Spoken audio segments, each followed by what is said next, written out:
Okay, let's get started. We're going to be talking all semester about functions, so let's make sure we have a solid definition of functions so we know what we're talking about.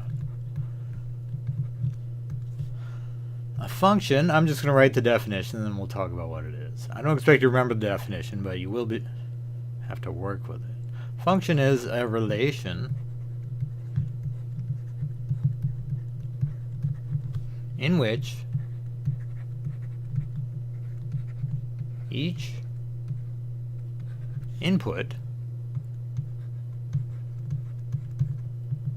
produces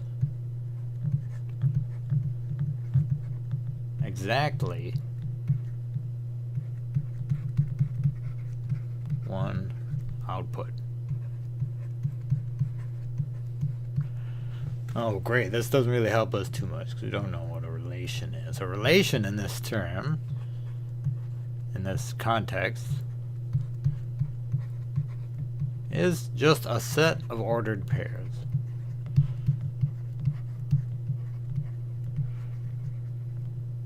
That's pretty much all the defining we'll need to do for today.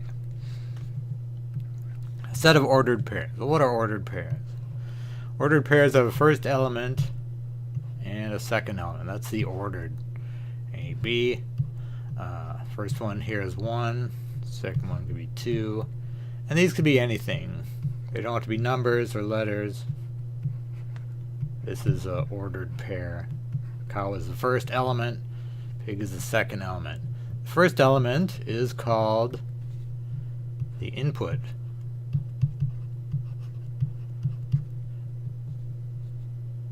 A is the input here. 1 is input. Cow is input. And the second element is called the output.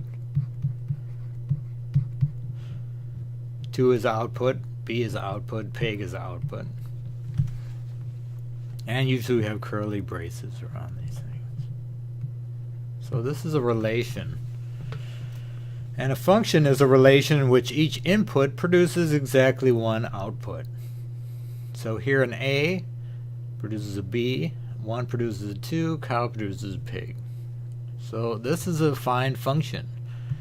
For notation we will usually use f of x. And we will say y equals f of x. Or y is a function of x. In this term, A 1 and cow will be the x's, and the B 2 and pig will be the y's. Yeah. We could have other things. Y could be a function of theta. When we talk about angles, we'll be using theta a lot. If we have multiple functions, often we have g of x and h of x. And we could have h of a. So these variables can change. It could be k, it could be z if we're dealing with 3 dimensions. But that's the notation we use. So that's what a relation is. What is this bit that each input produces exactly one output? Well, let me do 3 examples here. I'm going to make a relation. And we could use anything, but I'm going to use numbers. 1, 2, 2, 3, 3, 6. Alright. In every math class, you start with drawing these blobs, which are supposed to represent sets. Set theory underlies all of this. And here are sets which contain our inputs. And there's a set that contains our outputs. Alright. Switch from that brown. Here 1 goes to 2. This is sort of a mapping of one set to the other. That's another. We're not going to be memorizing a lot of terms, but you are expected to work with these. So here's one relation. Is it a function? Well, does each input give you exactly one output? Well, yes, it does in this case. 1 gives you exactly 2, 2 gives you 3, 3 gives you 6. I'm going to draw another one. Let's see. I'll use green. I'm not very good at curly braces. 1 goes to 2. 2 goes to 2. There should really be commas between these. These are pairs. And 3 goes to 3, let's say. Alright, we'll draw our sets. What are our inputs? 1, 2, and 3.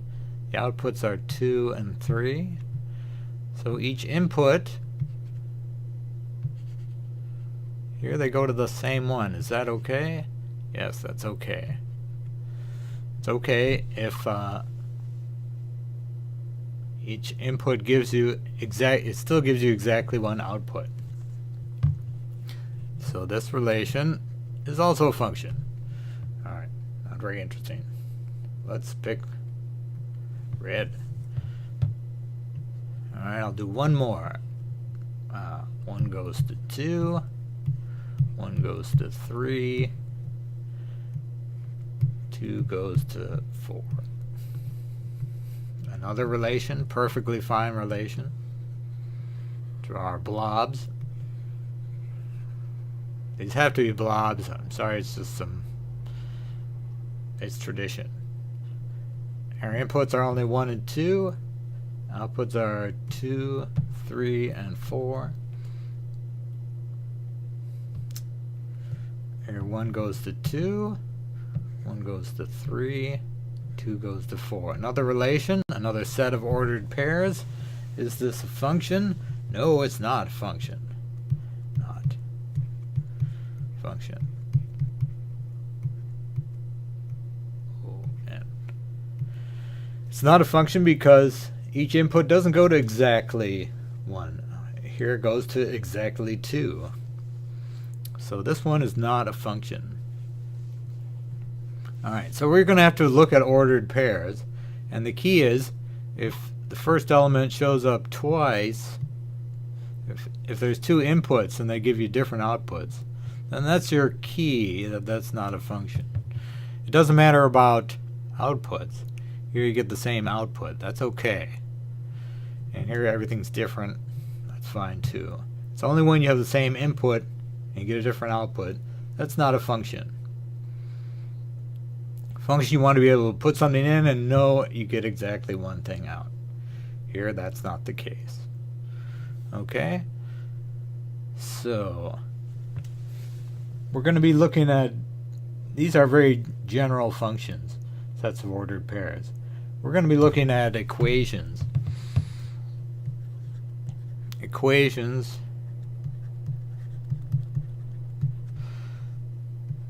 you're going to get y equals 2x plus 1, or you're going to get f of x equals 3x. These are equations.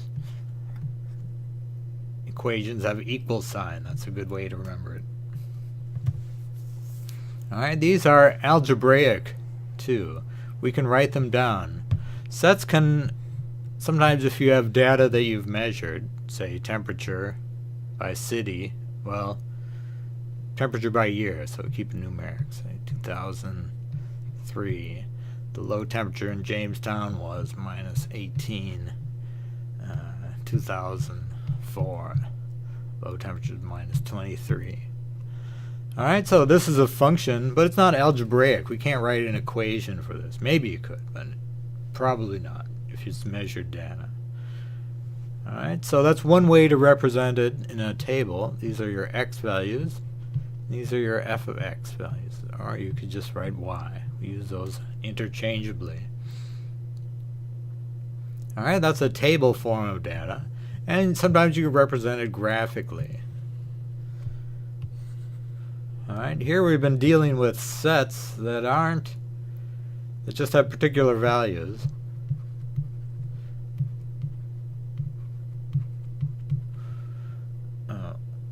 Minus 18, minus 23. So here's a graph of discrete points. Sometimes you'll have a graph which is continuous. This doesn't make much sense. Unless it's continuous second by second low temperature. In which case you'd expect this probably to be a lot more wavy. Each day it goes up and down. And I've heard it's warmer in the summer. That's just what I've heard. Alright, so you can represent data graphically. And this is a relation. Each input, 2003, gives you an output. There's something called the vertical line test. That's the last thing we're talking about today. And a lot of tests have bad names or named after people. It's hard to remember. But vertical line test means you just draw a vertical line. And if it's a function, everywhere you draw a vertical line will go through the graph only once. Let me clear this out and make it a little clearer. So this is the vertical line test.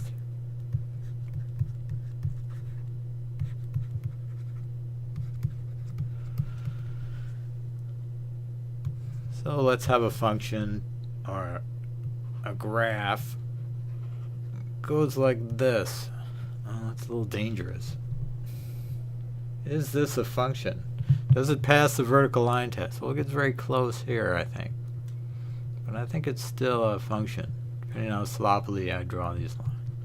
Everywhere it goes through the graph once. How about, let's draw another one.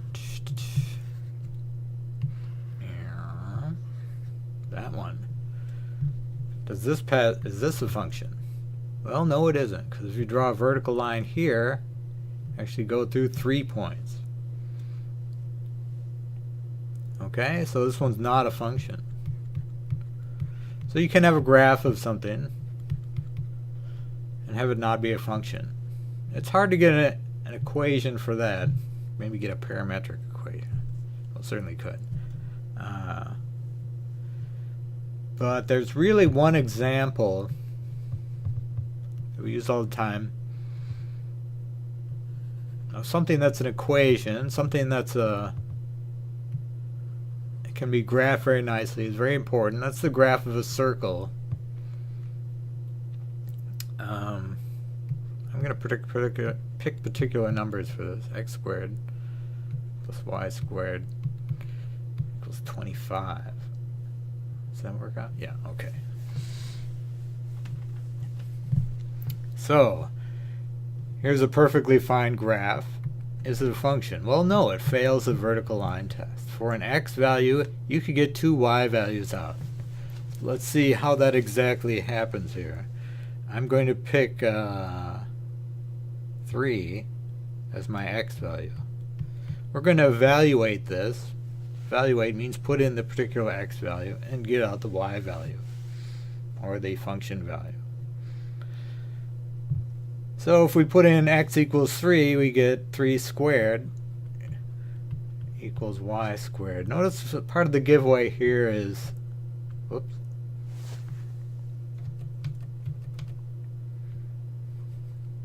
(3 squared plus y squared equals 25. Part of the giveaway here that this is not going to be a function is that y is not by itself. If you have y squared, weird things can happen. Well, what happens here? So you get 9 plus y squared equals 25. So you could subtract 9 from each side. Y squared equals 16. I did not leave myself enough room. Y squared equals 16. Well, let's see, that means y equals 4, right? And you're like, wait a second. Y could also be minus 4. Alright? If you put minus 4 times minus 4 is also 16. So you get 2 y values out of this equation for one x value. So that's where it fails. So you got 3, you got 4 up here, and you got minus 4 here. So that's the vertical line test. So you'll be getting sets of ordered pairs and asked if it's a function. You'll be getting graphs and asked if it's a graph of a function. You'll be asked to evaluate equations, see if equations are functions. And that's really what we're going to be talking about. From now on, we'll be working with these as algebraic equation after we talk a bit about domain and range. But that's what a function is for us.